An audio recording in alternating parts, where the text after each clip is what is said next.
Before we get started, Seahawkers across the country are uniting to support our fellow 12s, including several Seahawkers chapters who are impacted by recent and current hurricanes. Go to Seahawkers.org, and there's an opportunity there to donate to the Seahawkers Unite Hurricane Disaster Relief. Go to Seahawkers.org, hit the PayPal button. In the note and instructions, hit Hurricane. That money there, we're all collaborating to raise funds in support of our fellow Seahawkers impacted by recent hurricanes. Welcome to the Seahawkers podcast with your hosts, Adam Emmert. This dude's got kind of a jacked up voice. I'm not sure I'm going to be able to listen to this the whole time. And Brandon Schultz. 10 minutes in, where you go, okay, fine, just shut up about it. That's how you negotiate. Go Hawks!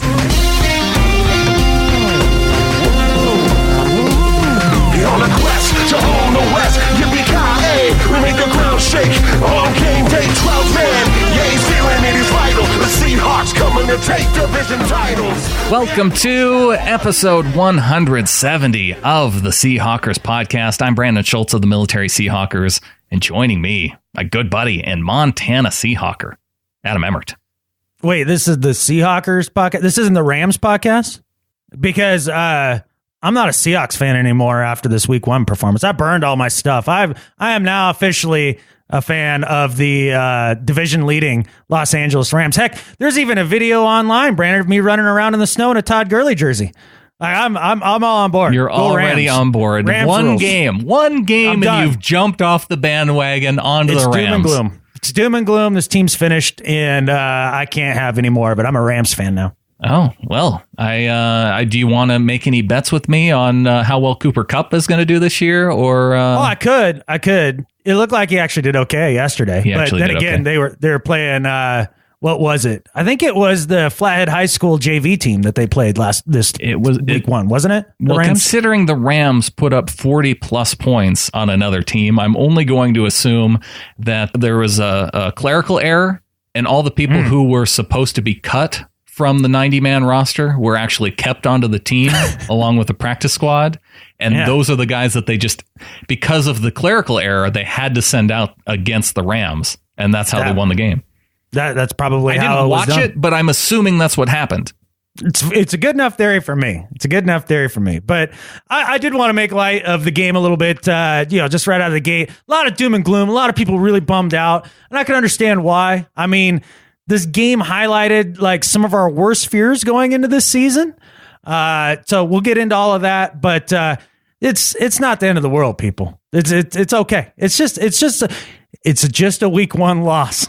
Okay. It's going to be fine. It's going to be fine. We'll get into it. We have a game coming up against San Francisco. We'll get into that as well. But I told you it'd be fine. It'll be fine. It's a perfect bounce back game.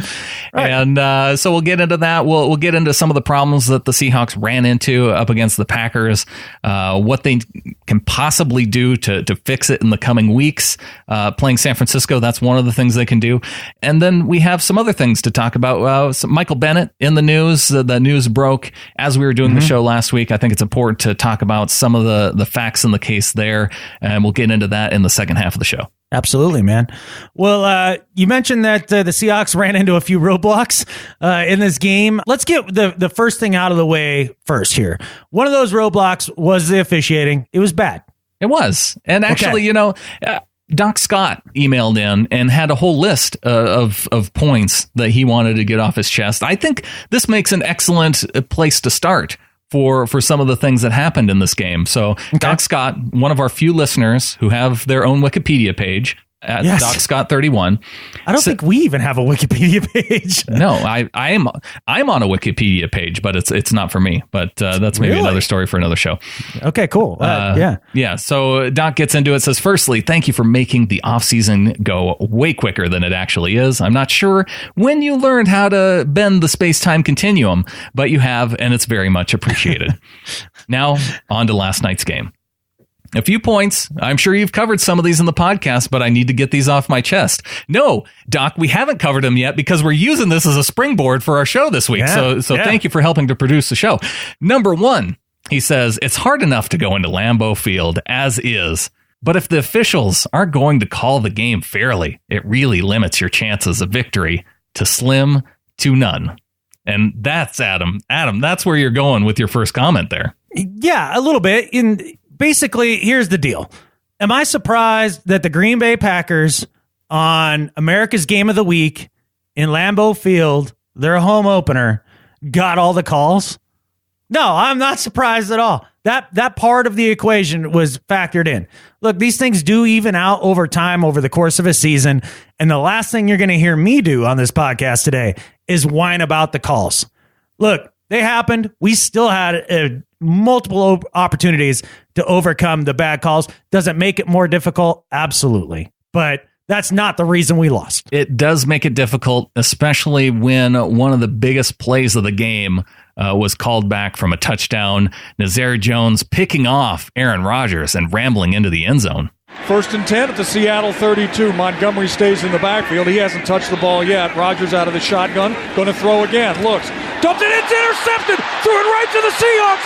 Coming near sidelines. Down the side is Naz Jones. He's going to go all the way. 10-5. Are you kidding me? Touchdown Seahawks. Flags are down. Perhaps a block below the waist. But more flags are down, but the Seahawks, Naz Jones, the rookie defensive tackle, takes it all the way in, 68 yards for a touchdown. And we find out Jeremy Lane ejected on that same play for throwing a phantom punch. So tough to take points off the board early, but it didn't matter because our defense still kept us in it. Absolutely. The defense was fantastic. I kind of wanted to save that for last. There's a lot of really cool positives. Okay. We'll save that for last. Let's go on to number 2 from Doc. Says, if Rawls isn't going to be a fit for half the season again, Eddie Lacy is not the answer. Oh, ding. And he's fat. Yes, I said it. He's fat and he's slow. He's not fat, though. That's he the did thing. slim down. He was a guy that had marginal speed to start with coming into the league. And after a few years of the wear and tear on his body and injuries piled up, that little tiny bit that he had is gone. It's just gone. And really, he wasn't in there for very much of the game. He only had 7 snaps in this game compared to Chris Carson. Chris Carson was in there for 25 plus snaps in this game. Procise was in there for about 15. So you can already see which running back the Seahawks are favoring when Thomas Rawls isn't in there. It's Chris Carson. It should be. And it should be. And when Thomas Rawls gets back, he's going to be the guy. And it leads into the next point. With our current struggles at running back, Doc says, it was even more painful to see beast mode running over defenders in Tennessee. Yes, taking down 305-pound defensive linemen, running over the top of them. That was hard to watch, but also a little bit exciting. So that ended up being a little harder to watch than I expected. You know, it's kind of like when you know you're going to bump into that girlfriend, ex-girlfriend out in town at some point, and it's been a few months and you feel like you're ready, right? And then you see her out with dude. Like, it stings a little more than you thought. But I got over it the second that they were talking about Marshawn and they had a camera angle from the end zone looking dead over the center, past Carr's shoulder, right at Marshawn's face, pre-snap, and they're talking about Marshawn, and Marshawn rises up, flips the double birds to somebody on the Titans. and I about fell on the floor laughing. And I was like, oh, there he is. There's Marshawn. And it was okay. And I felt good after that. I was able to enjoy his performance after that. Just watching him give the double birds to somebody on the Titans was hilarious. Well, Doc's point number 4, one thing that he enjoyed watching in this Green Bay Packers game, John Ryan as MVP of the game for Seattle. And he says, I wish he wasn't. Special teams played a great game. Blair Walsh did his job. He looked anything but shaky, right? I mean, looked very solid. Mm-hmm. And John Ryan was booming them and pinning them deep. And Lockett had some nice returns, including the opening game kickoff. The kick is away, left to right, and we are underway. And Lockett takes it 2 yards deep and brings it out. Heads to the middle, cuts back near side across the 20. 25 outside, comes near sideline. Does he step out of bounds? He does. Across the 40-yard line, now just outside the 40, in front of the Packers bench on the near sidelines. A great return as Kentrell Bryce knocks him out of bounds. What a way to start a 45-yard kick return for Tyler Lockett. Pete Carroll said that he wasn't out there much as receiver. I think he only had about 7 or 8 yards receiving, but he did have almost 100 yards in the return game. Carroll wanted to make sure that they featured him on special teams this week and then slowly work him back into the receiver rotation starting this week coming up against San Francisco. Yeah, and I mean, he really looked great. He was the receiver that was actually able to get separation at least once during the game. He got deep on the Green Bay Packers during the game. Russell Wilson just misses him. And when you talk about a game where really the game, Russell Wilson said it after the game, this game was decided based on 2 or 3 plays. And one of them was Aaron Rodgers catching the Seahawks defense with 12 men on the field as he threw to the end zone, scores a touchdown on that. Russell Wilson fumbles the ball. Mike Daniels has a huge game against the Seahawks offensive line, just making it look like Swiss cheese, and causes Russell Wilson to fumble near the goal line, gives the Packers easy points. And then when you point to that throw by Russell, where just a little bit more air under it and Tyler Lockett's bringing it in for a touchdown, that makes this game a lot closer. It really was. Despite the officiating, the plays were there to win this game. Yeah, the plays were absolutely there, and one of the reasons I know that is red zone efficiency was terrible.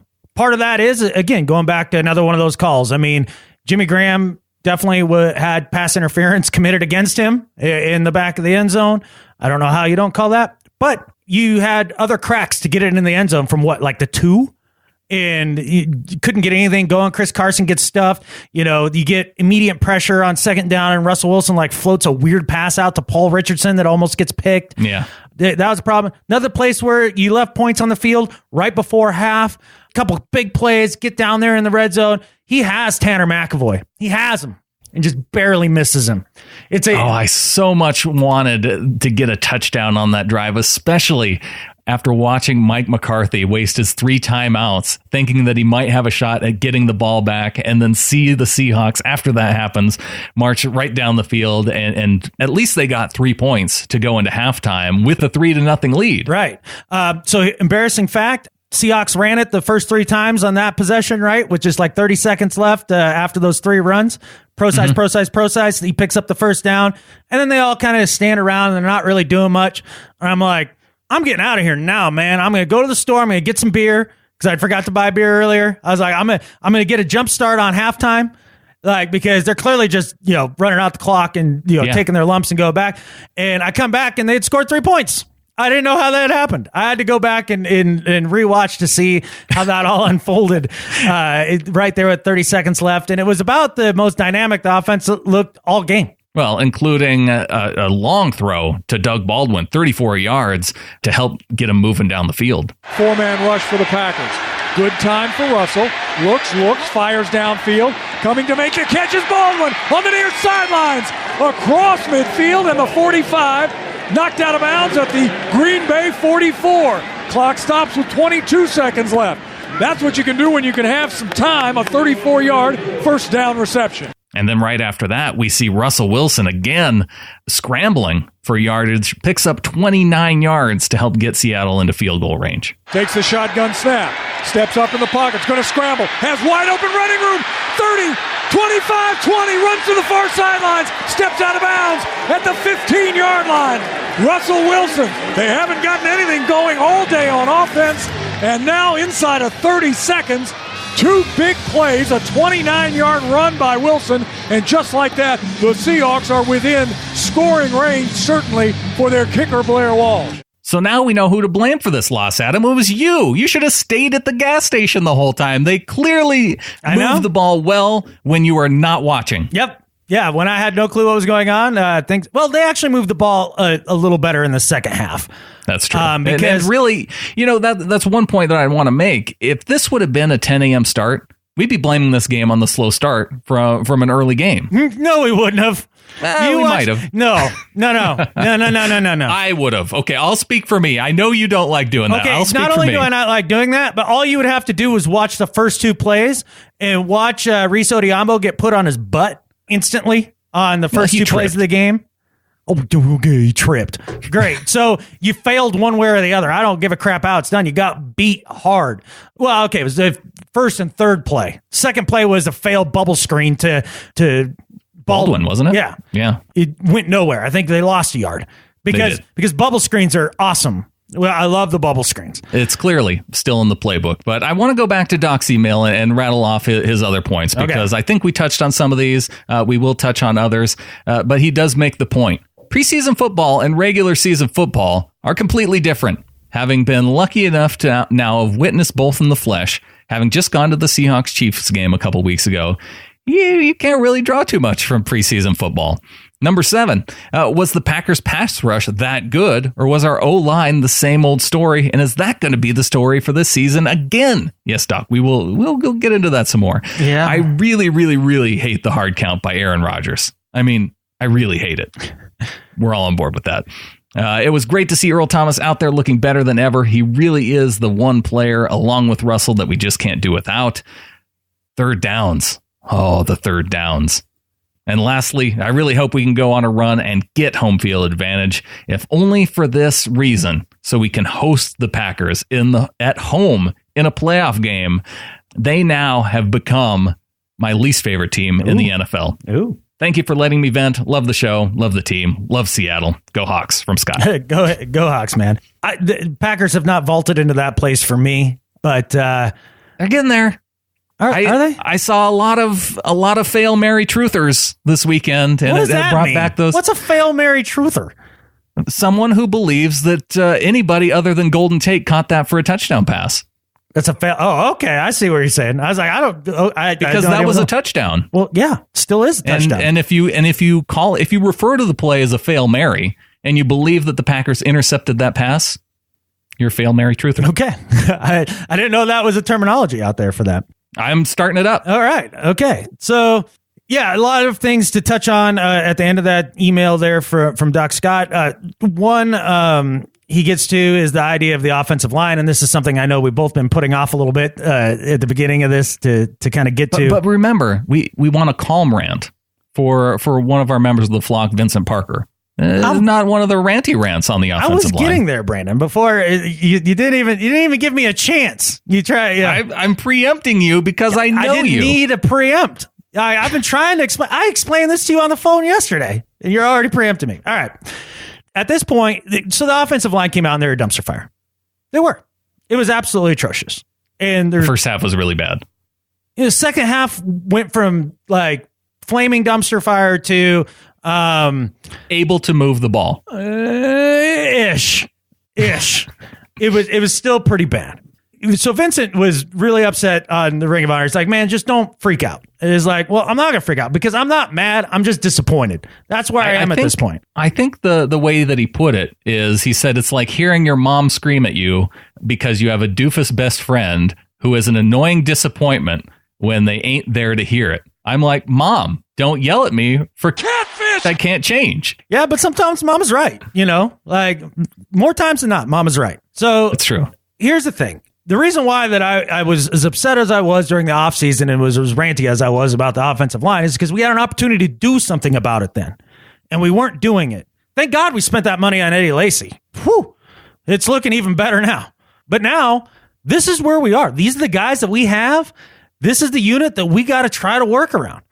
So it doesn't make a lot of sense to sit here and say, look, we should have gotten this guy. We should have gotten that guy. Look at the way the Vikings did it because they had a dumpster fire of an offensive line last year, got rid of everybody, signed a bunch of new dudes, and lo and behold, they're good. Turns out if you address the problem, it gets better. And if you play the Saints week 1. Fine. But do you really...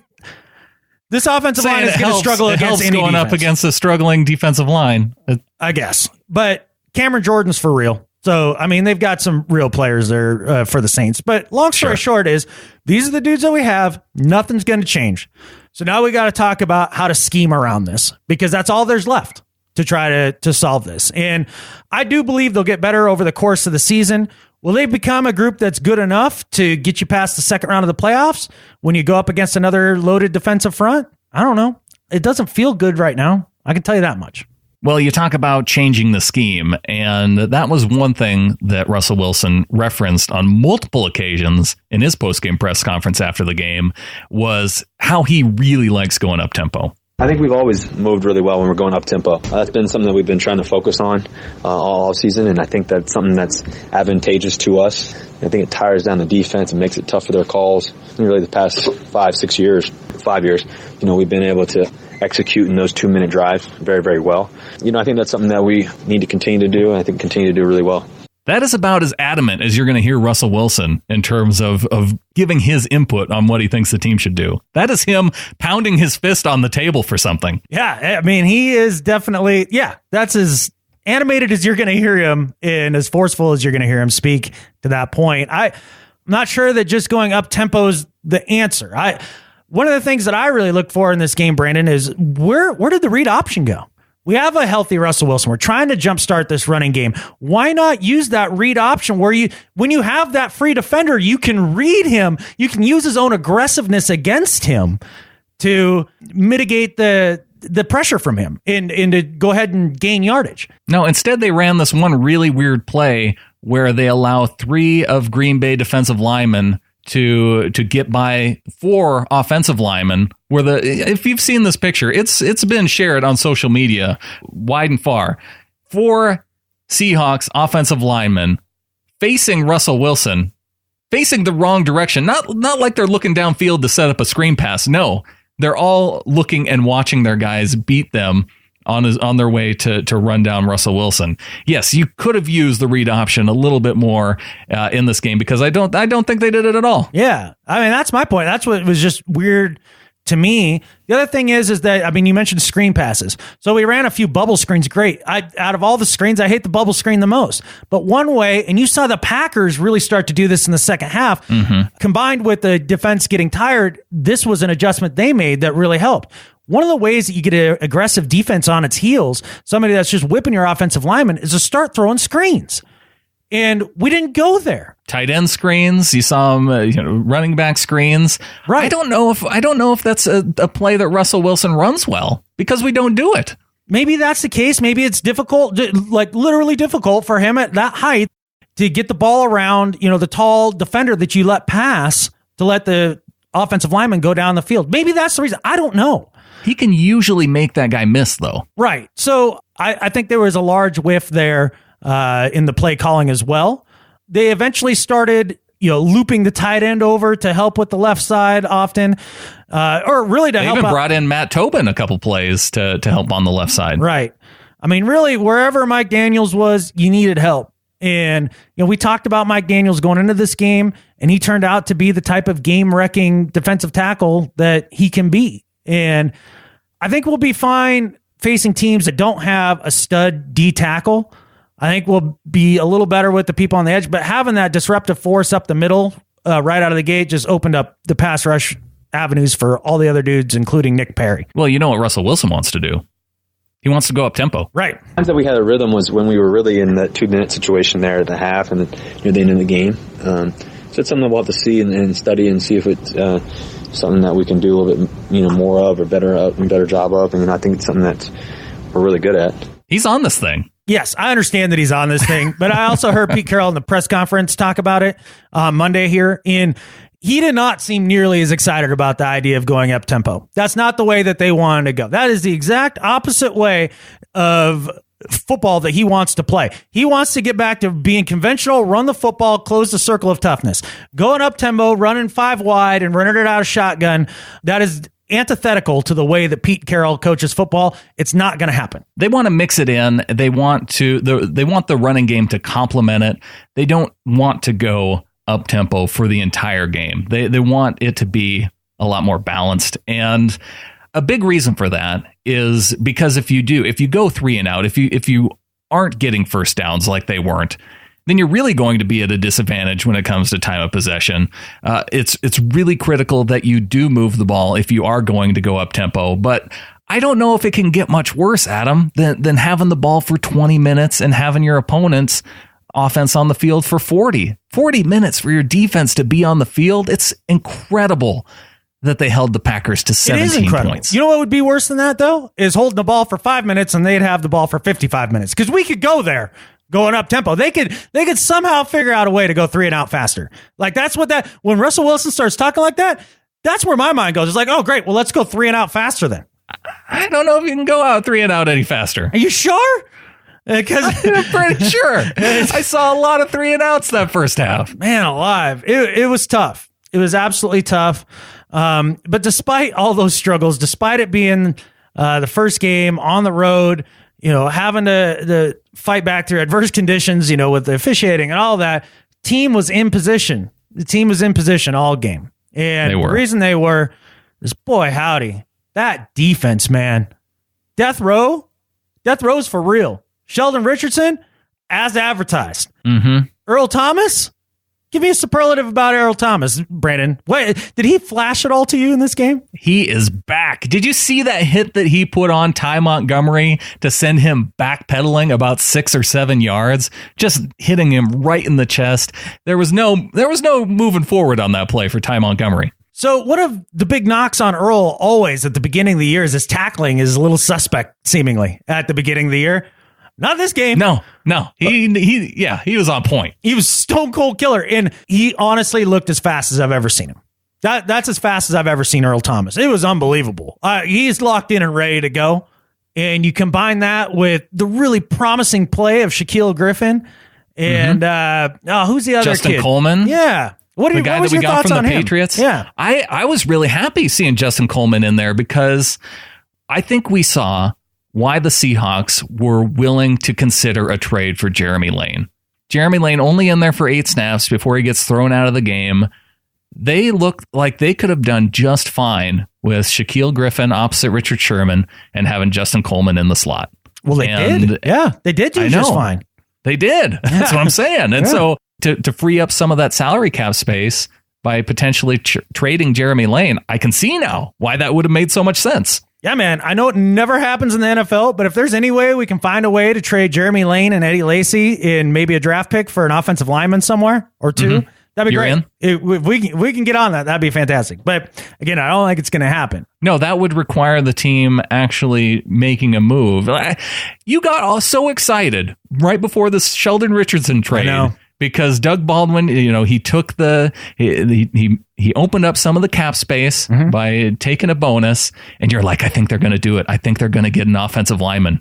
I said, Adam, do not be so silly. This is a move to bolster the already great defense, and you were silly. I was silly, and you turned out to be right on that, and my little heart was broken.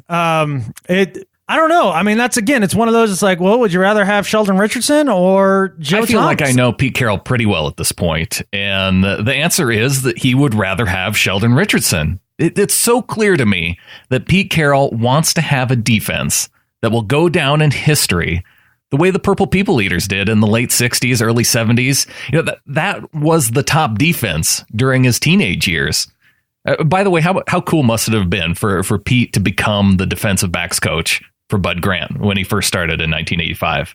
And now he has a defense that has been the top scoring defense, and last year among the top scoring defenses, holding Aaron Rodgers and Green Bay to 17 points in the opening game to start the season. And you hear the guys on the defense talking about how 17 points is too many. That's their mentality. Yeah, so basically what you're saying is we're suffering the idea that Pete Carroll is chasing Bud Grant. Is that basically it? It might be. It might be. Yeah. Well, Bud Grant's a boss, man. He did walk out on the field for that playoff game when it was like minus 5,000, and he just went out in a short sleeve shirt, and he's like 89. He's like, yeah, so. And he still was like rocked. And you heard Pete Carroll gush over it too. Oh, yeah. So I think if we want to get into a little bit of the psychology of it, I think there might be something to that. Yeah, there might be. I mean, we all know that Bud Grant had a huge effect on his coaching career and his philosophy and all that. Yeah, it's hard because Sheldon Richardson, you see him play throughout the game, and the way that he helps that defensive line go from being a really good unit to a dominant unit, and you go, wow, that's really great, but I don't know that amount of upgrade for the defensive line matches what it would mean if they had made a trade for a offensive lineman or two instead. I think the amount that you got better overall as a team would have been demonstratively higher. So that's where it gets a little frustrating for me as a fan looking in. Well, Eric from Anchorage has a question / kind of suggestion.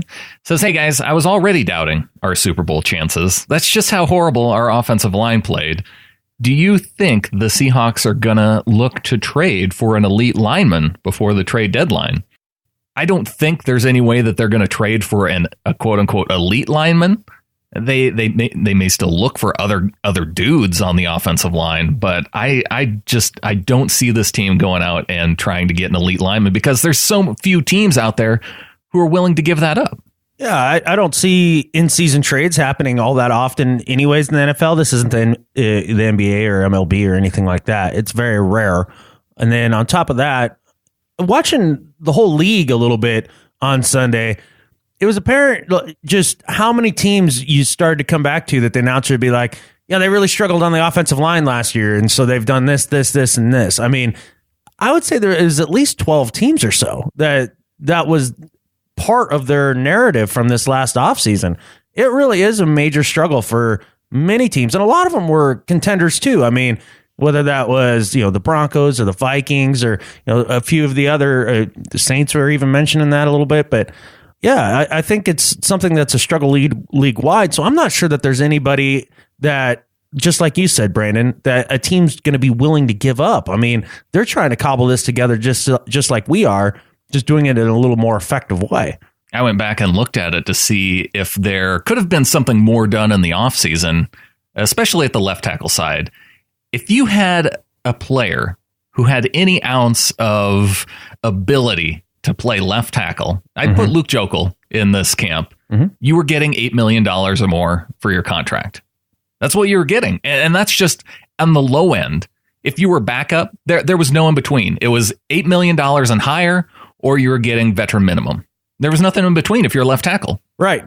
So what was it? Riley Reif for the Vikings. I mean, I looked at that offensive line. His cap hit for that first year of his contract is $8.5 million. And you're paying Luke Jokel about $8 million. And then they also brought in Mike Remmers to play the other tackle spot. And his cap hit was about $5 million for the year. And then you kind of go down the line and those dudes were mediocre. Played great on Monday night. Right. Played great on Monday night. The whole Vikings line did. And then on top of that, they went out and they drafted a rookie center who can play. Like, they hit on the draft pick. Yeah. And I can't remember what they did at the guard spots. But there's somebody else who had a theory or philosophy to do something along those lines. I can't remember what his name was. I think it rhymes with Schmadam Schmemmert. It's one of those things. Like, it seemed pretty obvious, like get rid of everybody but Britt and bring it on. And they didn't do it. And you watch another team do that, get demonstratively better, at least in a 1 week sample size. And you watch us fall flat on our face. It's hard to watch, man. It's hard to watch. But all we can do now is root for these guys to either improve a little bit through the year, hope that this is their worst, since you're never as bad as your worst, and hope that there's some scheme things that we can do, and hope that Mike Daniels just was a unique matchup that we just couldn't handle in week 1, which I don't think is the case. But, cross your fingers and, sacrifice something at the top of a mountain to the gods. Well, we'll have a couple shots with Aaron Donald on the Rams now that he's back with the team, and see if they can square things away by then. Yeah, no doubt. Not scary at all. No, not scary at all. But our defense was scary in the game, Brandon. We've barely touched on it. And I don't even know if they played their best. I don't think so either. The idea that they can improve off of what we saw against the Packers is pretty exciting. Right. I mean, especially thinking they gave up 14 points where one of them, the offense just basically gave them 7 points. I mean, by allowing they're on the 5-yard line. The 5-yard line. Yeah. Fumbling on the 5. And then the only other way that Aaron Rodgers could score a touchdown was doing his tricky snap count crap. And you're not going to deal with that with anybody else. Hurry up and get 12 men on the field. He's the only guy that plays those stupid little games. They're not stupid. They're effective. But when you're on the other end of it, you're going to call them stupid and hokey, even though it's really smart football. So the defense was lights out, man. I mean, I really was impressed with number one, I was impressed with the tackling. Right out of the gate, week 1. That never looks like that. That's a testament to the coaching staff right there, to have them ready to go in the tackling department. They just very few missed tackles. And a team that in the offseason, they do not do live tackling drills. They only use tackling dummies. And it's not until in-game situations that they actually tackle real people. Yeah, I think that's most of the league, right? Just with the way the collective bargaining agreement works in the rules. I think in training camp, when you're allowed to make tackles, that they do a lot of live tackling.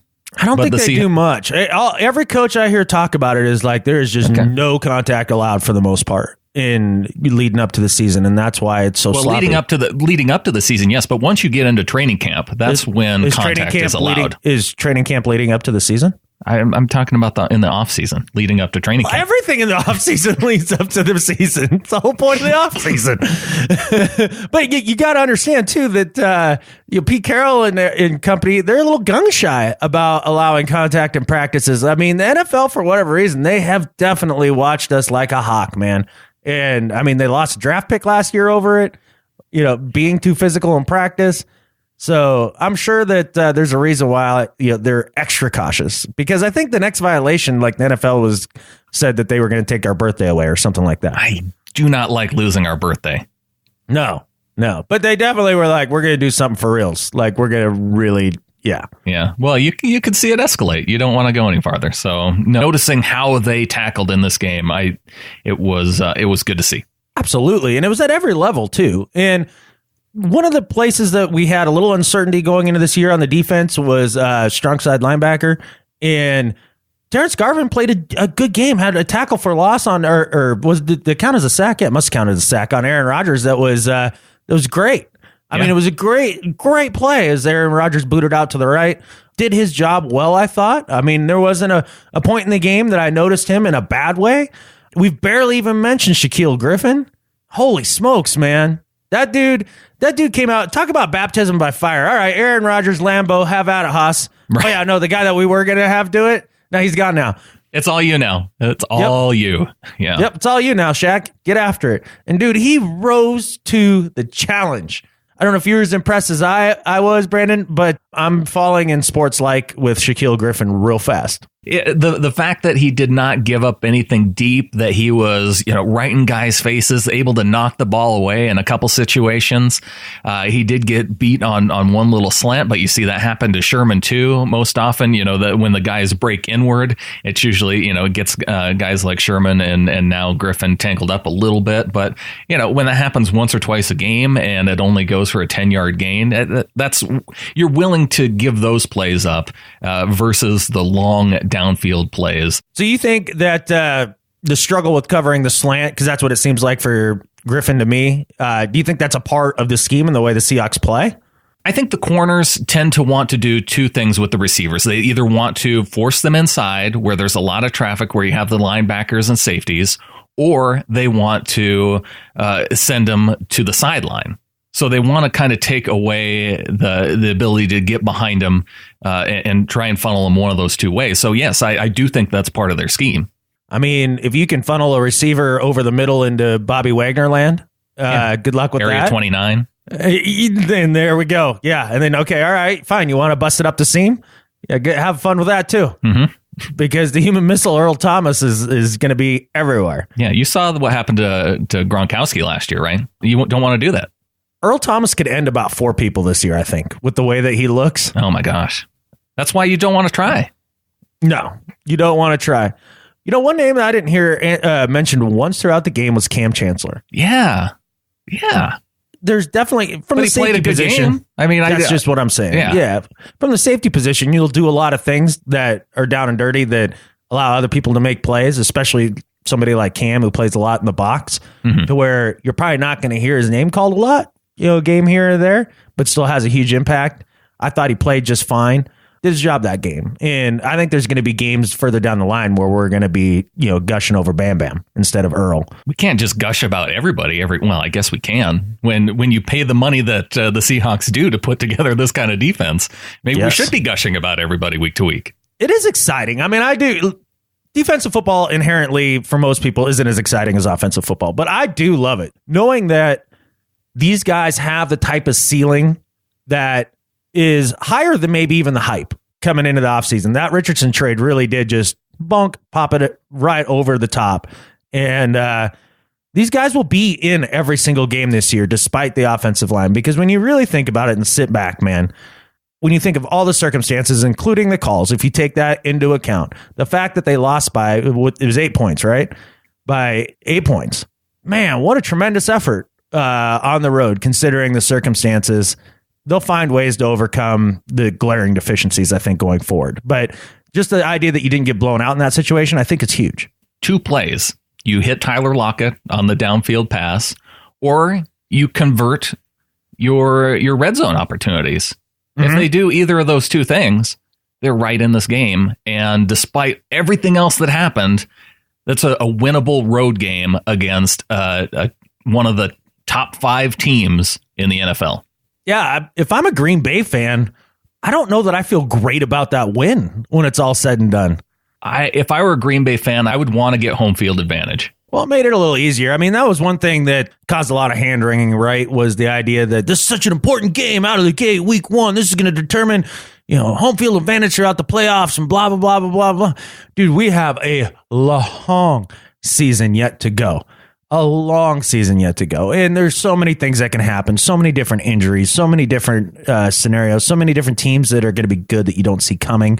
Look at Green Bay's division that they play in. They play up against Minnesota twice. They're a pretty good team. You play up against the Lions twice.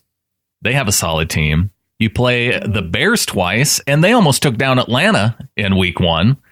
So I think that the road for the Seahawks going forward through the NFC West is a whole lot easier than it is through the NFC North for the Packers. It definitely ought to be, especially with the news of David Johnson's injury now. I want to point and laugh at the Cardinals at that point, but I never root for a talented dude to go down with a long-term injury. That just sucks. I want to see the best players on the field, and he's a top 5 back in the league. I'll say that now that he's sidelined. But the Cardinals aren't going to be who a lot of the national media thought they were. They look every bit as old as I was trying to get across through the offseason. And I don't think the Rams are as good as 49 points or whatever it is they scored. Well, let's get into this matchup with San Francisco, because we've talked about going through the NFC West. 49ers, one of those teams, and they had their struggles against Carolina, despite you thinking that they might be able to take Carolina down this last week. They were not able to get it done, barely able to move the ball, only 3 points on the board. Now, part of that was because the 49ers were going for it on 4th down, trying to, I don't know, were they trying to get cute, or were they just trying to stay in the game? They were just trying to stay in the game, man. The whole point of going for it on 4th for that team is we're going nowhere this year. Let's swing for the fences every week. I like it a lot. I know Kyle Shanahan got killed a little bit in the national press, but screw you guys. What else is he supposed to do? Come on. Give the guy some credit for having some balls. I would rather have a coach who's willing to go for it on 4th down to get back into the game rather than just settle for a loss, a close loss. So all the people that kill Kyle Shanahan for that, they're probably the same people that would love to have John Fox as their head coach. Yeah, exactly. They'd probably start punting on 2nd down. Yeah. Maddening to have John Fox as a coach. Couldn't do it. And that's coming from you, Brandon, who's fairly risk averse. Like, John Fox is 10 times more risk adverse than you are. So the 49ers fans should feel pretty good about the idea that at least Kyle Shanahan's going to give him an opportunity. I mean, watching the game against Carolina, the scheme was decent. They just don't have a lot of personnel yet. And Reuben Foster going down for them, I think, is a big injury. That defense, the defensive backs aren't great. Their safeties are all right, but the corners are pretty abysmal. Yeah, they got good safeties. There's a lot of dudes that were just running free in the secondary. Cam Newton should have hung about 50 on these guys, but he missed some wide open throws doing Cam Newton things. They're very vulnerable. You look at that 49ers defensive line, and there's only one guy I look at there and go, he can play a little bit, and it's DeForest Buckner. He happens to play inside. That's where we got, schmammered last weekend was, having Mike Daniels he moved around a bit, but he's an interior player. That seems to be when we have our struggles the most. So that's my biggest worry is DeForest Buckner. If we can just get some double teams on him right out of the gate, I think everybody else should be able to hold up well enough. And we should be able to move the ball on that defense. I don't know. Is there anybody on that defense that scares you at all, Brandon? Yeah, DeForest Buckner for sure. And really, it brings up the big question of this game. Which team can fix its O-line issues this week enough to allow their offense to move down the field? Even if we struggle mightily on offense, the 49ers could score negative 20 points in this game. Like, that's in play. If Seattle has the same inability to move the ball on offense against the Niners as they did against the Packers. No, they're not. The Seahawks could be in danger of losing. The defense is going to score probably twice. I'm not even joking. You make a good point, because I can't believe that Zane Beadles is still a starting offensive lineman in this league. He gave up. I'd take Zane Beadles right now. Not over I know Jokel. he looked terrible last week. Not over Jokel. He gave up 6 pressures in the game against the Panthers. And that's the guy that you're putting Michael Bennett and Sheldon Richardson on. Yeah, that whole offensive line struggled to a degree in San Francisco. Yeah, Joe Staley even gave up some pressures in that game. And that's the one guy, the veteran guy that you count on. Yeah, I think Death Row is going to give them beyond fits. And, you know, give Carolina credit. They have a decent front seven. I mean, with their defensive line and those linebackers, I mean, they're legit. I think they're a step down from the Seahawks front seven, though. And that's even taking into account Luke Kuechly, who I think is a fantastic player. But I think we have his equivalent, if not better, in Bobby Wagner. And then defensive line talent, ours is definitely a notch up. And the Niners couldn't run the ball a lick. Brian Hoyer was definitely under pressure, and he's not a guy that can make things happen while under pressure. He needs things to be in rhythm. He needs a clean pocket. It will not happen this week. There's no possible way. Well, and that's a good thing, because Carlos Hyde might be their best player on offense. So if you can shut him down, take him out of the game, make a guy who, like Brian Hoyer, who he's not going to beat this team downfield. 5.5 yards per attempt, only 2 deep attempts out of 35 passes against the Carolina Panthers. So I think we can expect a lot of play action. That's what they ran against the Panthers. It wasn't effective. I think he had some. He did worse running play action than no play action. He was terrible. I think like 36 yards and an INT running play action versus 157 yards and 70% completion percentage. Interesting to see that kind of difference, because usually that's not the way it goes. Yeah, a lot of times it benefits a quarterback to be able to fake the ball to the back before throwing, but you have to be able to have a legitimate threat in the run game first, and they didn't have that. Now, probably what you're going to see a lot, this is if I'm the 49ers offensive coordinator, one place that I know that the Seahawks struggle in coverage is to the swing pass to the back out of the backfield. Mm-hmm. And they paid Juszczyk a crap ton of money to play fullback. He's a guy that can catch the ball. He's a guy that they do like to leak out after chipping to help block. I could see a lot of balls completed underneath to the running backs, especially Juszczyk. I don't think with a team like the 49ers, though, where Pierre Garçon's your only really significant weapon you have as a receiver, I don't know if the Seahawks are going to be so guarded about making sure nothing gets downfield like they would against a guy like Aaron Rodgers or Tom Brady, somebody who, Matt Stafford, who can go deep. I think you have to be. I mean, we just talked about how the offense didn't do crap last week, and you're concerned that maybe they can't move the ball again this week. Well, then you cannot make one mental error on defense. You cannot allow that one deep shot that, for example, like the Aaron Rodgers play where he hits Nelson in the end zone. You can't allow any mental lapses. You can't allow any big plays like that, because that's the margin of error. That's a tightrope you're walking as the Seattle defense, in theory, going into this game.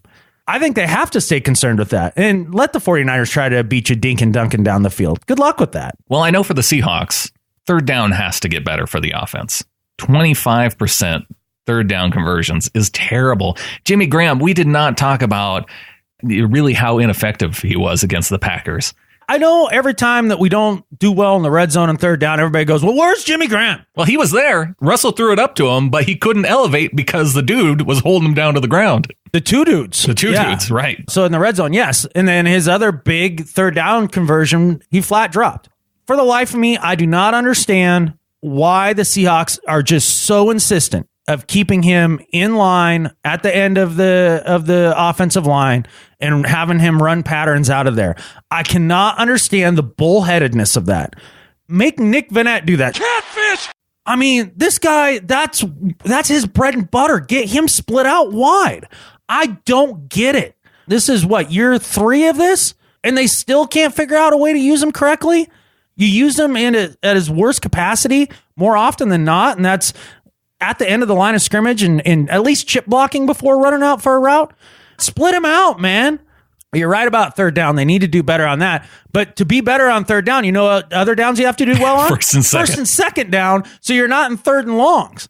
We struggled on all the downs last game. So they're going to have to do better right out of the gate. And I think first down in this game is more important than third down in the sense that you need to be able to run the ball just a bit and go ahead and pick up that 3-4 yards. So now you're talking second and manageable, third and manageable. I think first down is going to be more indicative of the success of this team going into this game than third down. I think because it will allow us to be successful on third down. You know who I'm super excited about seeing in this game? Your mom? Thomas Rawls. Yes. Thomas Rawls is back. He's had some of his biggest games against the 49ers. Yeah. What's your prediction? How many yards did Thomas Rawls end up with at the end of this game? 315. Is that how many injuries you predict he has or yards? He's going over 100 yards in this game. I hope so. I don't know what his touchdown situation will be because I don't know how they're going to operate once they get closer to the goal line. That'll be interesting to see who they're... Chris Carson. You think he's the goal line back, huh? Oh, yeah. Yeah. Yeah. He runs with the most power. He's the biggest guy. And, he can still scoot out around the edge if you want to, swing it out. I wish they would have done that more in this last game. I wish on the 3-yard line, we know they don't have any passing plays to get in the end zone. We've seen it every year. The goal line, their ability to pass when they get inside the 5-yard line. It seems like we're having this discussion week to week. Can't we run the ball inside the 5-yard line multiple times, not just once? We have a passing play that works down there really well, and it's the pick play. And they just don't run it enough. Yeah. And now Jermaine Kearse is gone, so the officials don't have an easy scapegoat to call all that. But who's going to do the picking? I don't care. Yeah. Put out Darbo. Darbo can do that. There we go. Hey, we saw Darbo in this last game. Welcome to the NFL, right? Oh, getting carried out of bounds. Yeah, smashed. That was a heads-up play by the Packers. You think that was in their thought process, or they were just trying to punish him? I think they were just trying to punish him. It could be. I don't know if he needed to elevate at that point either, but he did, and they carried him out of bounds. I thought that was smart by them. Well, yeah, rookies will learn that right quick. Just stay on the ground, dude. Mm-hmm. You do not want to be in the air. You will get punished. I watched a couple other rookies over the last preseason game or so, and then week one where they'd get up in the air and they just welcome to the NFL. It was pretty funny. Well, Adam, I think that does it for our look at the 49ers matchup. Anything else you want to cover before we get on to the second half of the show? I don't know, man. I think this is where we get right. We're going to feel a lot better coming into this podcast next week. And I look forward to being able to talk about a win over the 49ers. No doubt about it. Whether it's a win over the 49ers or the Rams, mostly the Rams. Oh, I did have one last thing. Okay. Over under for carries for Eddie Lacy in this game. 2.5. That's my 2.5 carries is over. 2.5 carries. What? So about the same amount of snaps as last time? Well, they're going to have a higher amount of snaps in this game than they did against the Packers. Because what was it? 44? It was in the 40s for offensive snaps against the Packers. Sure. And you think that they're going to not increase the snaps for Carson and Procise before they increase the snaps for Lacy? 2.5. 2.5 is probably. I'm going to take the over. Taking over. Okay. God, I'd probably take just dead. I know you can't have half a carry, but I think he gets 4 carries. All right. So yeah, email into the show. Let us know how many carries over under for Eddie Lacy. I'm curious what the peeps think, actually. Okay. Or hit us up on Twitter. How do people hit us up on Twitter? I don't know the Twitter one. At SeahawkersPod on Twitter, Facebook.com/SeahawkersPodcast, or our email, gohawks@SeahawkersPodcast.com. All right, man. I'm done wasting our time. Let's get to the second half of the show. All right, Adam, getting into the second half of the show. Yeah, I want to take the time here to attempt to talk about the Michael Bennett situation and kind of what he's gone through with the Las Vegas police. Okay. Yeah, when we were recording the last podcast, there wasn't a lot out there. And I'm not sure that there's a ton more out there than when we left you guys the last time. But it's definitely an interesting situation. And it's something we definitely need to keep our eyes on. And I also want to preface this by saying it's exhausting trying to please everybody on this, because already just a week out, and I feel like there's such tension that say one word in one way or the other and it's going to be scrutinized, or use the wrong punctuation, or maybe use the wrong punctuation. We can get into that, but the thing is if we don't talk about it, we hear comments about how we're not talking about it. If we do talk about it and it doesn't align with how people see things in their eyes, then you hear the stick to sports, right? We don't need to hear about this. And so I think, Adam, while we talk about this, we just have to be who we are, be authentic, and accept that some people will choose not to listen. That's fine. Oh yeah, I was on board with that train like episode 3. so we're fine that way. But look, it's a situation in where I have some questions. Like, number one, I have a question. So this happened around the Mayweather fight, right? Right. And then Bennett doesn't talk about it for weeks after?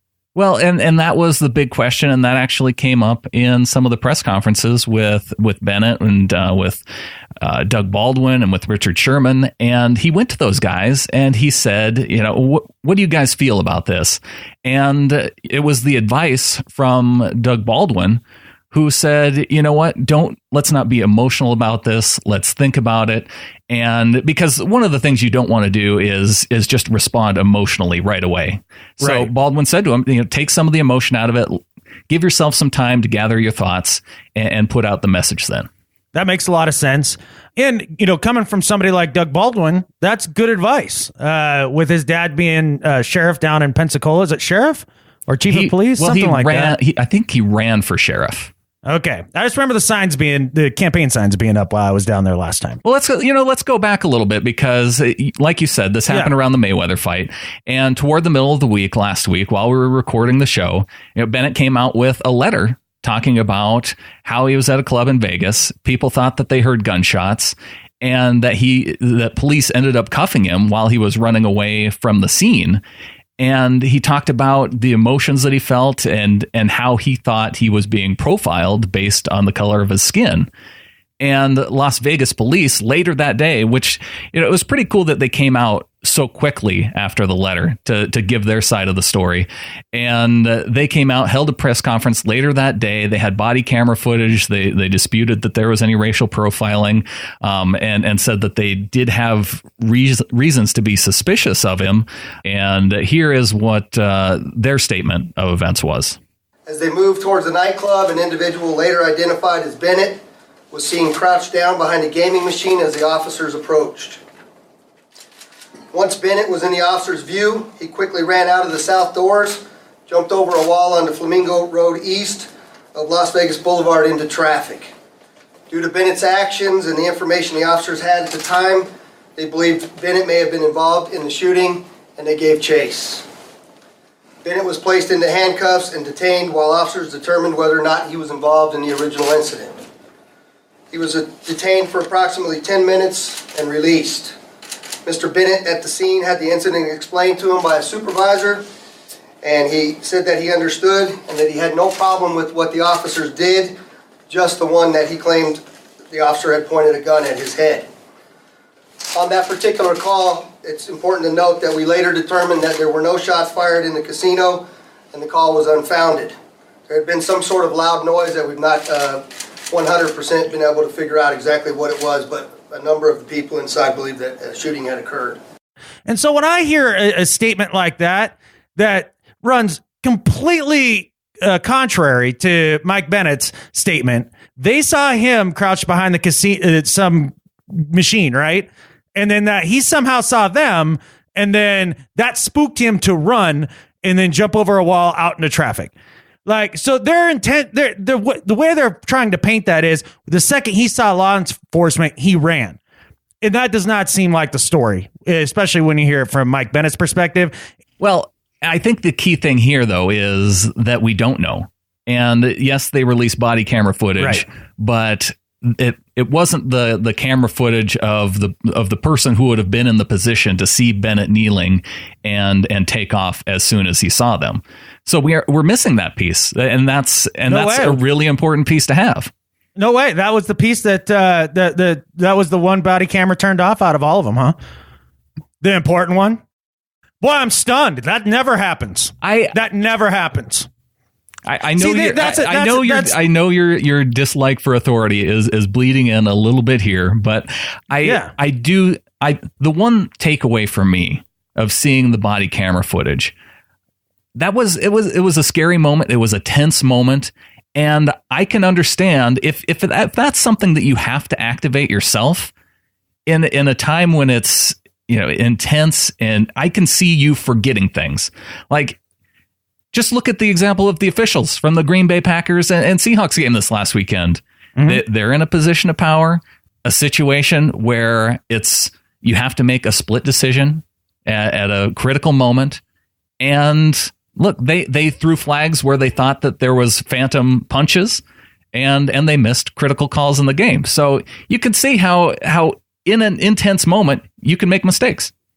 I understand that. And, I've got a lot of family in law enforcement, actually. So, I mean, I understand, like, there's a lot of good people out there trying to do the right thing, and oftentimes do. Very much so. In fact, the majority of the time do.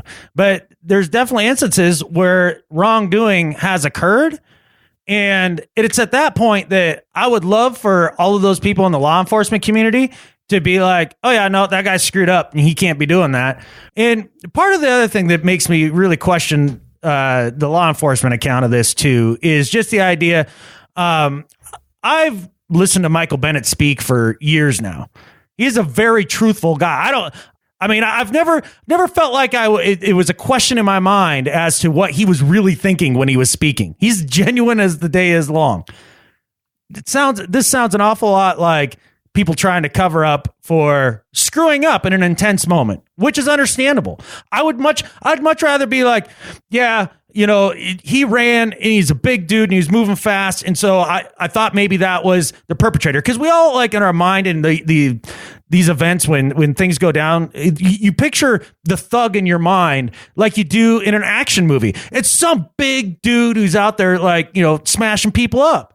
Well, oftentimes it's not the case. So, like, that's where your mind goes. I can understand that, like, the first thought is that the big dude running is the thug. Well, I get that. And I think that's part of the argument, too, is that maybe it wasn't racially motivated, right? Maybe it was just the fact that here was a guy who was bigger and faster and stronger than everybody else in a crowd.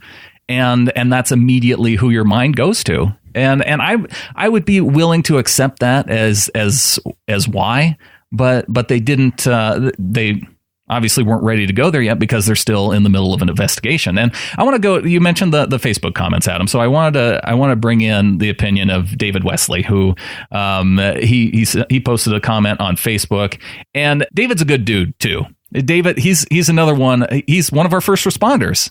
And just like my family members who are on police forces, just like the people that I served with in the military, if you're going to do a job like that, you have to have a pretty high degree of selflessness.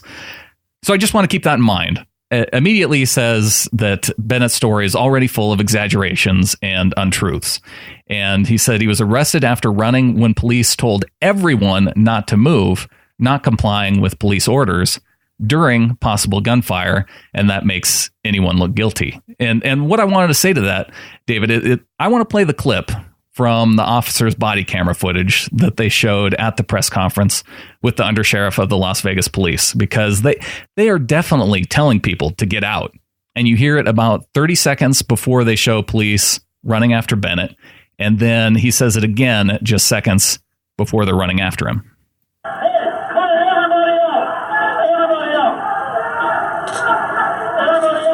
Heading to the nightclub where they believe the active shooter might be.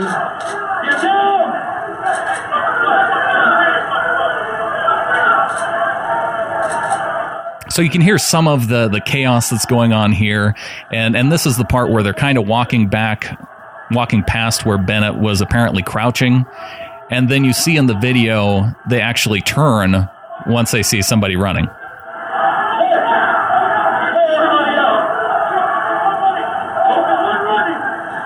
So there's one running. Goes out the door. But you can kind of get a sense of what was going on, some of the things that the police were saying in the moment, and they were definitely telling people to get out. Yeah, I mean, that's clear. And, I do agree with David to a degree. I imagine that Bennett is exaggerating to a degree. Well, the one place where he did exaggerate was when he said he was in the back of the cop car for what felt like an eternity. What felt like. And it was 10 minutes. Yeah, right. Now, we don't know that he exaggerated. I mean, the little bit of footage I've seen, it does show an officer on top of him. There doesn't show a gun out, but it doesn't show that entire interaction. And that was another point that David brought up, is that no gun was held to the back of his head, as he claims. But here was the statement from the press conference. Did the officer, in fact, pull out a gun during the detaining? Yeah, both officers had a weapon out, yes. And David said no gun was held to the back of his head, as he claimed, but you're changing Bennett's words if that's what you're saying, because Bennett's letter said, quote, he placed his gun near my head and warned me if that I moved, he would blow my effing head off. And it definitely looked like there was, at the very tail end of that video, you could see that there was a weapon pointed near his head. And you could hear at the press conference, the undersheriff verified that Bennett was unarmed, and both officers had weapons. And he said that both of the weapons were handguns. So I know that there's some people out there saying that they thought it was a taser that they saw, but to me, it doesn't make any sense to clear a nightclub with a taser. Or also, if you're chasing somebody that you think might be armed, to holster your gun that you were clearing the nightclub with, or the casino with, and then take out your taser as you're cuffing him. That doesn't make sense to me. Yeah, it seems unlikely. David goes on to say, at no point in the body cam footage is Bennett being told that they would blow his effing head off, as Bennett claimed. And you're right, that wasn't there. And the undersheriff said that they're looking for people to come forward if they have any video evidence from the scene. So yeah, you're right. It doesn't seem like there's any evidence right now to back up that claim. Cool. You get down to picking nits, right? Well, David goes on to say he was released after they investigated and realized he wasn't the shooter, not because he was a pro athlete, as Bennett claims. Like with any celebrity, I give zero catfish about what Bennett thinks politically. I support his accomplishments and achievements on the football field because he plays for my favorite team. That's where my support ends. Bennett and guys like him have the right to their opinion, and I have the right not to care about it. He goes on to say, I used to love this podcast, would eagerly wait for episodes to come out, and was even a guest at one point. I stopped listening due to these hosts using it, I hope inadvertently, as a platform to prop up political narratives. Gave the Better at Life nod to Rams players one time for giving when they did the hands up, don't shoot, coming out of the tunnel following Ferguson as an example. Wow.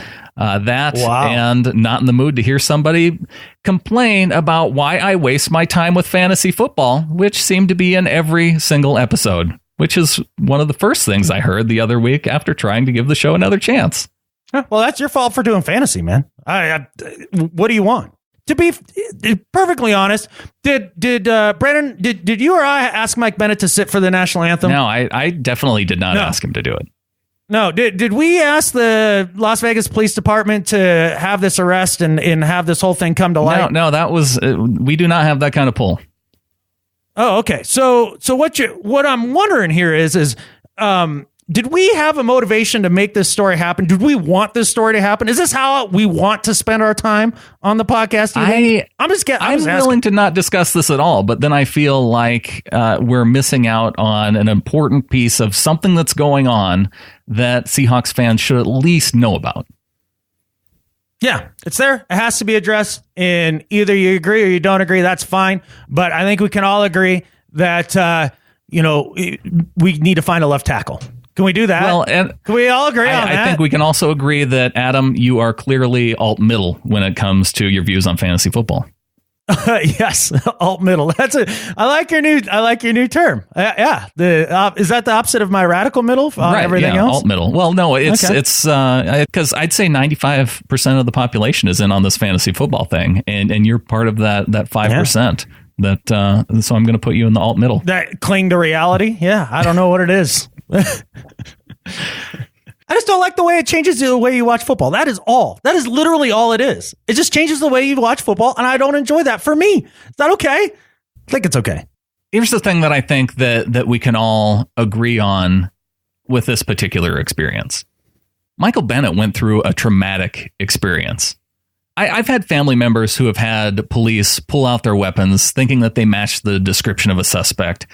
And they're still able to tell that story as clear as the day it happened. And that's what happened to Michael Bennett here, too. I want to play some of the audio from his press conference. I want to play a little bit from Baldwin, because I think, if anything, we're missing is some empathy for Michael Bennett, who clearly, because there was no shooter, he didn't do anything. There was no shooting. So here's Bennett, and you can tell in his voice that he feels lucky to still be here. I know a lot of people are like, oh, did he want this on himself? I didn't ask for this moment. It just happened to be me. And I'm just lucky to be here to be able to speak about it. Any moment I could have made the wrong decision and whether move, it felt like I was resistant or doing something wrong, and you guys would be wearing, the Seahawks would be wearing the patch with number 72 on it. So I'm just lucky to be here right now and to be able to continuously fight for people, fight for the equality of all people, regardless of their color, regardless of their gender, regardless of all that. I'm just going to continuously do what I've been doing. It's a hard journey. Sometimes you feel like you're alone, but there's a lot of people who support me, and I just want to keep doing what I do. He clearly did everything he could do to make sure that he wasn't seen as a threat in that moment. And look, he lives in a reality that neither you and I, Brandon, will ever be able to understand. I mean, we're middle-aged white dudes from Montana, right? Right. Like, so we'll never be able to understand exactly what that means to, grow up and have an understanding, whether it's something that's been that in a concrete way, or just the feeling that permeates your family and your friends and kind of your culture as a whole, that man, it's a little more sketchy out here for us. Well, one of the things that stood out to me is hearing other Seahawks players talk about their experiences and listening to Sherman, talk about an experience that he had. We had another incident where some neighbors, we were actually, they called us anytime they needed help moving stuff at Stanford. Some of the donors, very affluent and wealthy people, if they needed to help moving a big dresser or something, we needed money in our pockets. We couldn't get jobs, NCAA, you can't do anything. But they give us $50 or so. So we went over there. So I got there first, and, it's a neighborhood I'd never been to before, and the house was the driveway was really long. So I'm kind of looking around, kind of driving slowly through the neighborhood, and I finally found it, and I drove into the neighborhood. And, knock on the door, I introduced myself, meet the guy. We're sitting there waiting for my teammates, and we come outside to a hard knock. And it's the police out the door, and, guns drawn, and luckily he comes first. He came to the door first because, who knows what happens. And he's like, what's going on? And they're like, hands up, get out. And is there anybody else in the house? And I'm right behind him. So I come out, hands up, I've done nothing wrong. But apparently the neighbors called the police because I looked suspicious, and they thought I was robbing the place. So they came with 9 police cars, dogs, everything. The guy that owned the place was like apologizing, but he didn't do anything wrong. It makes you wonder when you see some of the statistics that are out there, some of the research, and you hear these personal stories from players on the team. I think if you're open to the possibility, then there's not nothing here. There's not nothing here. And for those of you who've listened to me on the podcast for years, I think you kind of get the sense that I don't mix well with authority. I sort of question everybody and everything that's in power at all times. And part of the reason is just from what you hear from, say, like Sherman just right there, and from Bennett, where they're like, man, I was just doing nothing. And all of a sudden, there's guns drawn on me. Like that sort of stuff, that makes me particularly nervous. And I understand that law enforcement has a difficult job. I've got family who's law enforcement. I mean, a fair amount of families law enforcement. I get it. And the majority of them do an awesome job. But I think we can both have the conversation of law enforcement does an awesome job the majority of the time, and thank gosh they're out there. And then we can also have the discussion, there's a few bad apples, and maybe some of the training isn't great.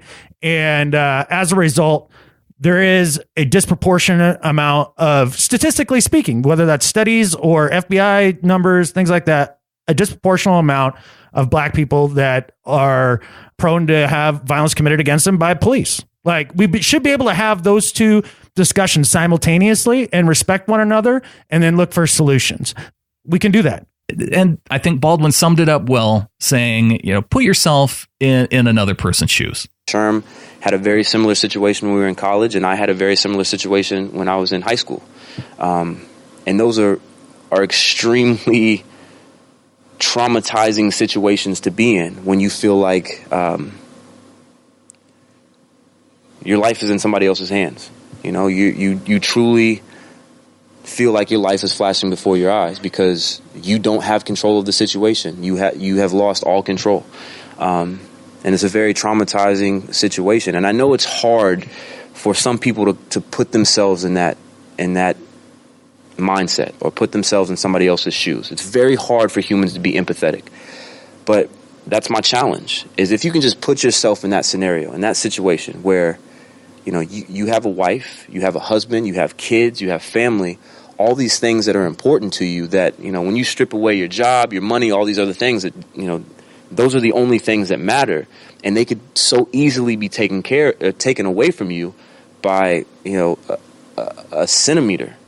Those when you're in those situations, it traumatizes you and it makes you reevaluate things and look at life differently. And, I know it's a very traumatizing situation to not only to see, but also to remember what that felt like. So put yourself in Bennett's shoes. Put yourself in the shoes even of the officers who are on the scene. Heck, I worked with an officer who was killed in the line of duty because she turned her back at the wrong moment. And so those officers are hyper focused in that type of situation because they have families and friends back home too. So when you put all that together, you have to be empathetic toward both sides. So, David, I'm glad you wrote in with some of your thoughts. Appreciate you taking the time. Appreciate you listening. But these are things that when they come up, we do need to cover them because it is important to know what's going on with our Seahawks players on and off the field. I think it's news. We have to cover it. And part of the deal is that in a format like podcasting, there's no possible way for us to sanitize the podcast so that you don't get any sort of idea of what our personal beliefs are. It's just going to bleed through. And so I'm sorry, David feels like that this gets political from time to time. What he brought up like something from 3 years ago. And, Jim Briney came on once, a podcaster we just respect. And, right. And then now, and then Kaepernick once, I think we really, the things that pop up, it's not where the focus of the show is. And I dare you, dude, to go out there and find other podcasts and listen to it in that kind of duration and not have those things seep in as well. There's no way to get around it. So we're going to keep doing it the way we do it. And either listen or don't. That's all I can say. Well, Adam, I know some people who do continue to listen. They're members of the flock. Hell yeah. See, this is where I wanted to go. These are the things I like to talk about. Well, one thing I like to talk about, Young Choi, he heard us give away a code for the NFL Game Pass. And he said, you know what? I have an extra code too. I'm going to throw it in there. And I said, Young, you get to pick the number. He answered Tyler Lockett. And that means Kofi Poku. He's in it to win it. All right. Well, congratulations, Kofi, and thank you very much, Young. That's very kind of you. I'm sure Kofi will enjoy that a whole heck of a lot, man. I know. Well, he's now he's going to have a step up. I know in the Pick'em League. I do want to get to the scores of the Pick'em League, but first, Adam, let's welcome some new members of the flock. A welcome to Gary Schneider, $6 pledge. Gary into the Ring of Honor. He gets one of the spots opened up. We had a couple people move up to the 12-12 level. And so welcome to the flock to Gary. Yeah, very, very much welcome, Gary. I think you're going to enjoy the group. That was, I had a lot of fun with the Ring of Honor folks on game day. The comments were fantastic. I don't even know why anybody bothers with Twitter or any of those other things. Just get in the Ring of Honor and all of those things will be handled for you. You'll have the best pool of stuff to read right there. Welcome to the flock to Nathan Dillaba with a $3 pledge. Says, hello, Brandon and Adam. After a while of feeling guilty about not being in the flock and not supporting you guys for the great shows you put out every week, I finally got in the flock. Oh, and by the way, I'm 14. So every listener out there has no excuses anymore and needs to do better and become a flocker. Can't wait to join the Pick'em League. And Adam, Adam, you're going to get got. What? So watch your back. Go Hawks. Oh, okay. I see how it is. Easy, Nathan. Easy. All right. He says, well, there's no excuse because I'm 14. Well, you have the most disposable income of anybody on the planet right now. 14 no bills, no car yet. Yeah, but I do appreciate that we could make you feel guilty enough to get in the flock. For the first time, I do feel uncomfortable calling him a little flocker, mainly just because he's 14. I didn't see that one coming. But you may have beat me this week, Nathan. I don't know. I didn't check yet because it wasn't a great week for me. But it's a long season, dude. So watch your back, Jack. Also, a $3 pledge from Jerry Keeney. That's a familiar name. Yes. I think he's getting back into the Pick'em League. $3 from Troy and Diane Penny. So welcome to the flock to Troy and Diane. Also, welcome to the flock to Rob Jones in for $2. Stickers and bonus shows to Rob, as well as a welcome to the flock to Zachary Orts in for $1. And a welcome to the flock to Deion Jackson Edens. So thanks to everybody for getting in the flock this week, and a couple of raises too. I mentioned Taylor Hazard. He moved out of the $6 level, gave us a raise up to $12.12. John Paul Campbell up to $12.12. We'll be thanking them at the beginning of the month as we run down all of our $12 level members of the flock and above. And also a note here from Peter Brooks, who gave us a raise and said, well, you guys earned it. I bumped up my Patreon subscription. Love the podcast. You guys kept me listening during the offseason with your humor, insight, and our shared love for the Hawks. Now that the season is starting for real, I figured if I could afford at least $5 a day for coffee, I could slip a little more your way for all the entertainment you guys provide. I'll be honest, though, Adam's Flockers tag was the thing that pushed me over the hump. See, I told you, Brandon. It is catching on. I haven't heard from anybody on my side of this that just thinks it's, I don't know. Distasteful? Is that word for you? It makes me mildly uncomfortable. Oh, whatever. But shut the flock up and get on board. That was fun to do. Peter said, made me laugh out loud a little, so I'll wear the Flocker label with pride. I also need a little insight. Since I'm not a long-term Montanan, only moving here in 2014, I'm dreading a long, gray, dark, cold, snowy, dank, horrible Missoula winter that's just around the corner. Any advice for those of us whose first instinct when the inversion sets in and the snow starts flying is to run and hide on how to handle the 6 days a week the Seahawks aren't playing? I'll not be snowshoeing, skiing, or building snowmen. Could it be booze? Go Hawks from Peter. All right, Peter. Couple things. With an attitude like that, it's going to be a long winter, man. So we gotta start there. You gotta look at it as curling. I was getting there, Brandon. I was getting there. So there's a few things. I'm not going to ski. I'm not going to snowshoe. I do not blame you for not snowshoeing. That is arduous work. I remember the last time I snowshoed, I watched a dude on cross-country skis go by me. Like, I was standing still, and like, he wasn't even breaking a sweat. Like, and I was like, I'm doing this wrong. But cross-country skiing is actually really fun. It's like wintertime hiking, and you're not cold. You're plenty warm. It's nothing like that. It's a nice way to get out and get the fresh air in your lungs. So embrace the cross-country ski. Okay, you got to do that. Second thing, I'm just calling. This is what we're doing. Let's go curling, because Brandon left me here. Jared left me here. I've got nobody to go curling with. Curling is wintertime yard games. There's beer involved. There's trash talk. You can yell at people to sweep like they're your housekeeper or something. It's really fun. Yeah, I can't recommend that enough, man.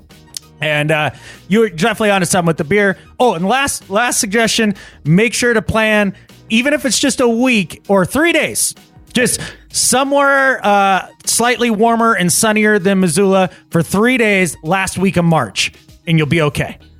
Like, well, maybe second week of March, somewhere in there, right in the doldrums. That'll help break it up. Give yourself a break, yeah. Well, Peter also gives a shout out to Tom and Tommy, the two biggest Seahawks fans in Atlanta. Oh, right on. I didn't know there were Seahawks fans in Atlanta. Apparently there are. That's awesome, because there's really not any serious Falcons fans there. I know that fair weather fan base. Where's Samuel L. Jackson now? Was he a Falcons fan? Oh yeah, he was talking loads of smack, and then they lose, and you didn't hear crap from him. Like, no. Disappeared again. Huh, go figure. Doing more Capital One commercials. All right. Well, we have a review before we get into Do Better and Better at Life. Here's one from Seabeard of the Hawk from the US iTunes Store. It says, best podcast of all time. Been listening since 2013. Should have reviewed much sooner, as this is my go-to podcast for all things Seahawks. Funny and insightful. It truly is the best podcast ever. Wow. That's high praise. I almost feel a little uncomfortable with that because there's some other really good podcasts out there. There's some other really good ones. But I like where your head's at with that, though. Thank you for the review. And real quick, before we get into Do Better and Better at Life, let's take a look at our Seahawkers podcast leaderboard for the Pick'em League. Do we this week we're going to look at that? Or we're just going to look at the leaderboard to see. Okay. I mean, this week, though. We could skip it this week. Is all I'm getting at. Well, we could. I know I'm not going to see your name or my name, but Right. there were some people that got a significant number of picks right. I think they're deserving that we should at least mention them on the show. Okay, that's fine. I just wanted to know how this affected me. That's what was important. All right, who's our winners? Okay. Who excelled this week, Brandon? We got 4 people at 150 points. What? Yeah, that's a pretty solid week. 150 points. There was a team on a bye week, so that means 4 misses. That's all. Because with the one bye week, you have less chances, but you got to get into that bonus, right? You got to get in the bonus. There were 12 people that got into the bonus this week. GM Tim, I don't know who that is. That's that guy got into the bonus, but we'll skip over that. GM Tim did? GM Tim did. 140 points. So, what? Like really? I said, really? And by the way, that's Jared Tim, the former co-host of the Picks and IPA show. Wait a second, though. Did he pick against the Seahawks? I guarantee you he did. Then that's a negative 30. He's not on the leaderboard. Not on the leaderboard. Oh, yeah. He picked the Packers. He didn't get a perfect week, though, so we can't really take away anything.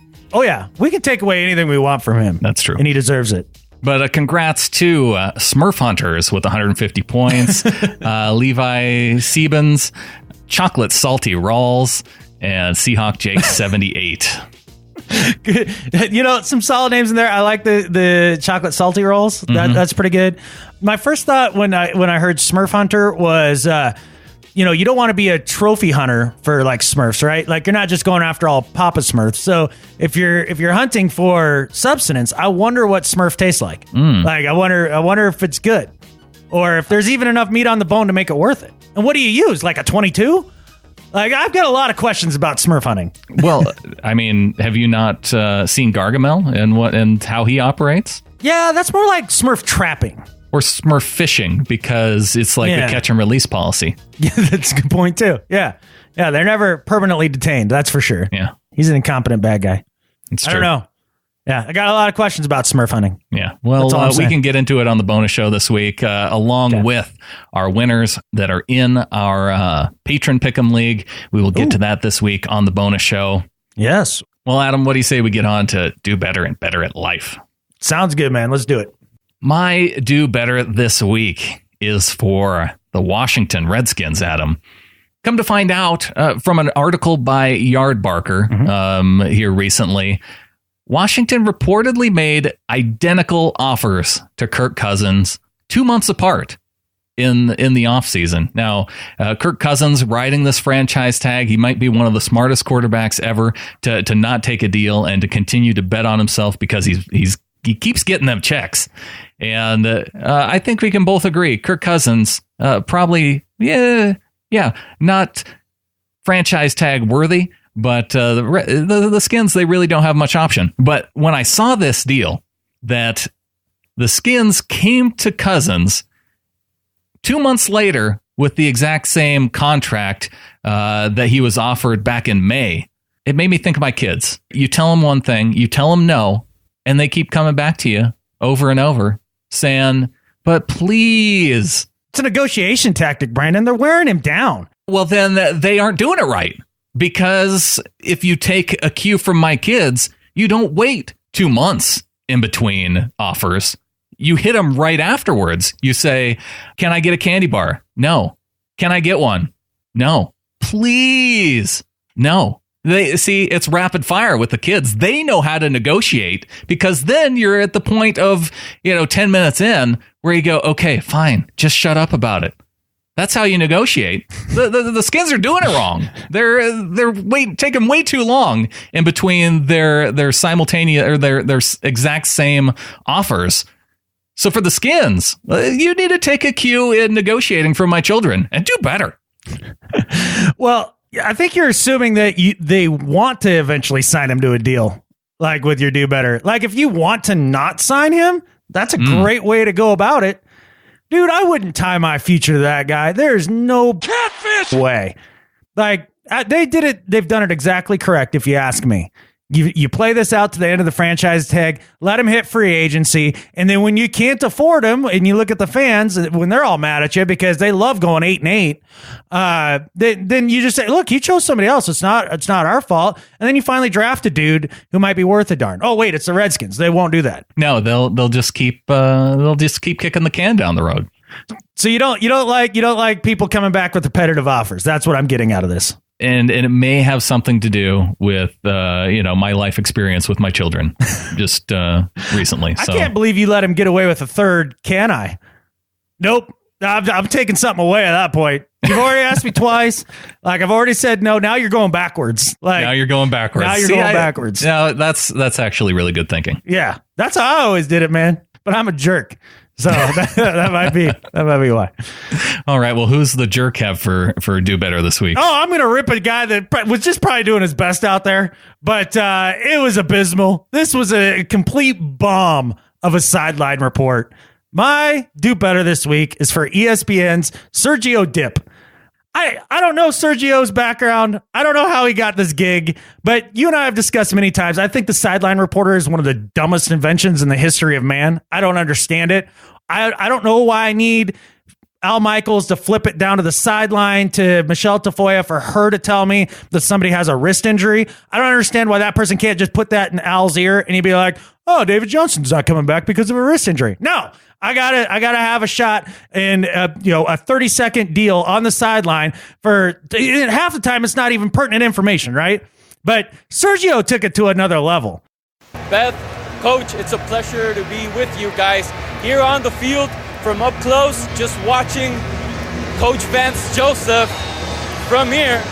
You watch him now on the screen. This diversity in his background is helping him a lot tonight. Quarterback at Colorado, defensive back in the NFL, and here he is having the time of his life this night, making his head coaching debut. That is quite literally the worst job you could do at sideline reporting, other than like literally taking a poop on the sideline.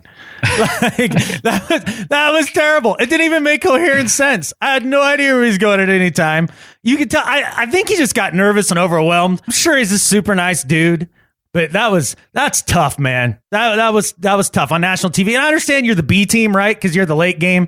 But to ESPN for even putting him out there in the first place, and Sergio Dip, get your poop in a group, dude. Do better. Beth Mowins did an awesome job.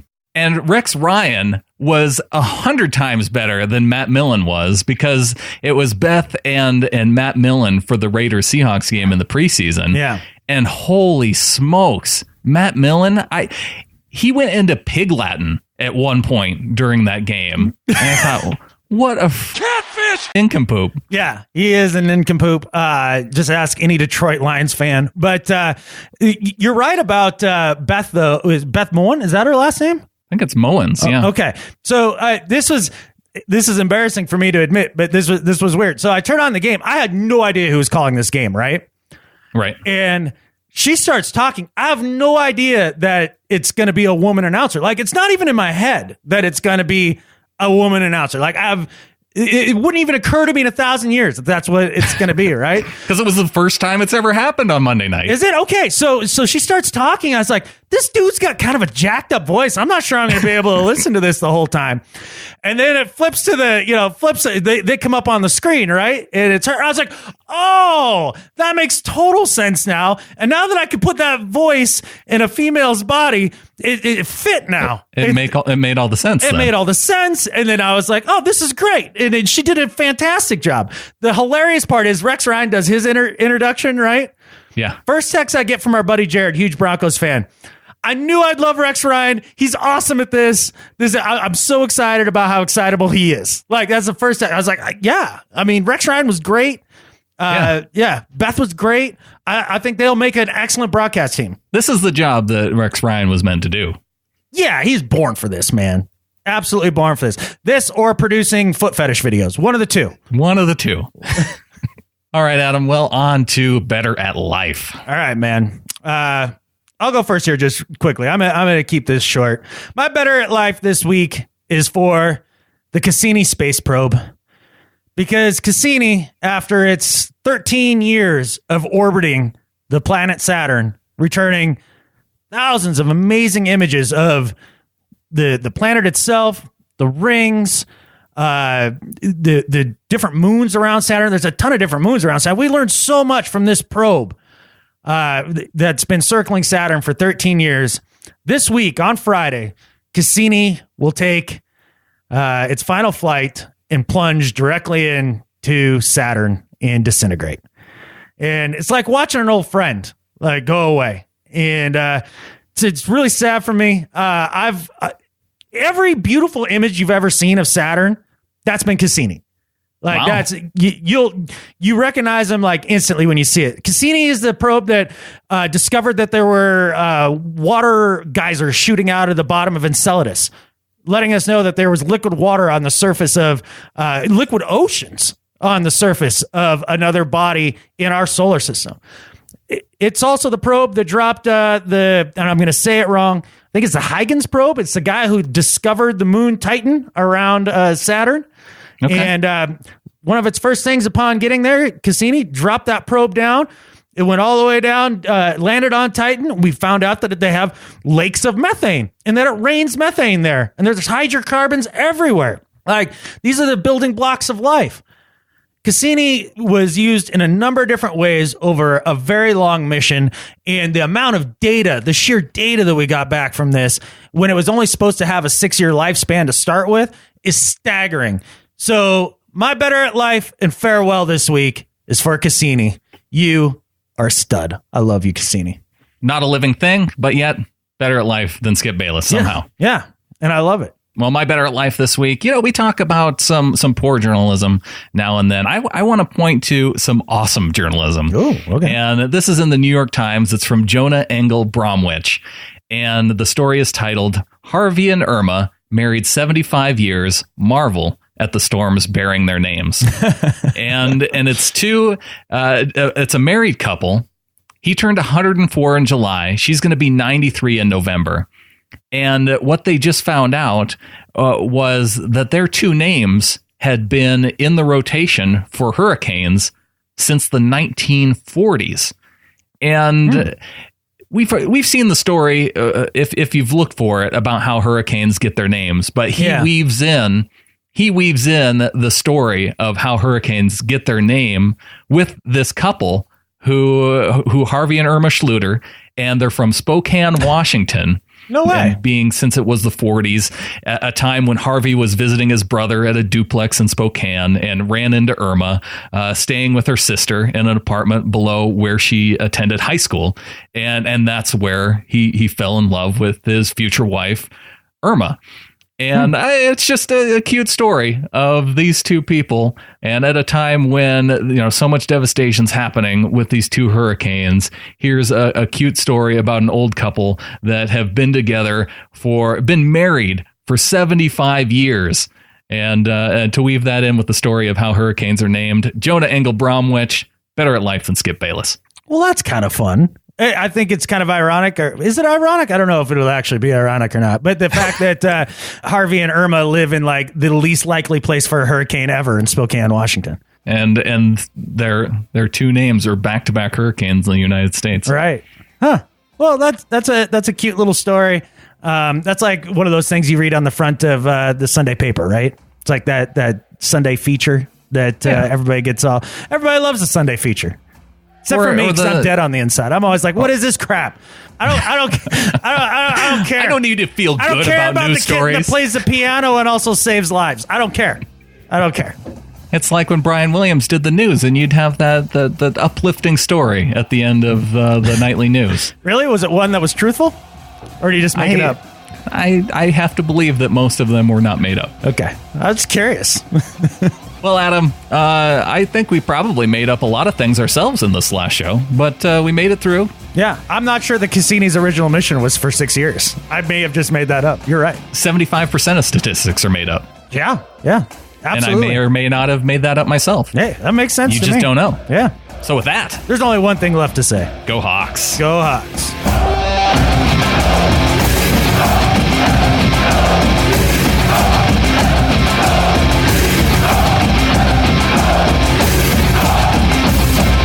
You know, one thing you can't make up statistically, Adam, is how great the SDR podcast is. And SDR, for those who don't know, stands for Sex, Drugs, and Rock and Roll. It's a weekly show with radio host Ralph Sutton and comedian Big J. Okerson. A really cool crew. Really fun. Just as zany as it gets, right? I mean, you'll get the breadth of things that they cover on that show. It must be nice. It must be nice having that broad field of topics that they're able to cover. There's no off season with Sex, Drug, and Rock and Roll. I can tell you that. And one of the things that's cool about their show is at the end of every show, they talk about with their guest their first experience with all of those 3 different things. Yeah, it's actually a really fun thing. You get to know things about people that you wouldn't normally know. You know, I think that's a fun way. It's like 20 questions, but only for the interesting stuff. You get it down to 3: Sex, Drugs, and Rock and Roll. Right down to 3, and you get interviews with people like Gene Simmons of Kiss, actress Jennifer Esposito, and the Impractical Jokers from the True TV reality show. Tons more. The show's hilarious, a riot, chaotic, and as well as somehow also interesting and insightful. And you can subscribe. Just look up The SDR Show wherever you listen to podcasts or learn more at thesdrshow.com.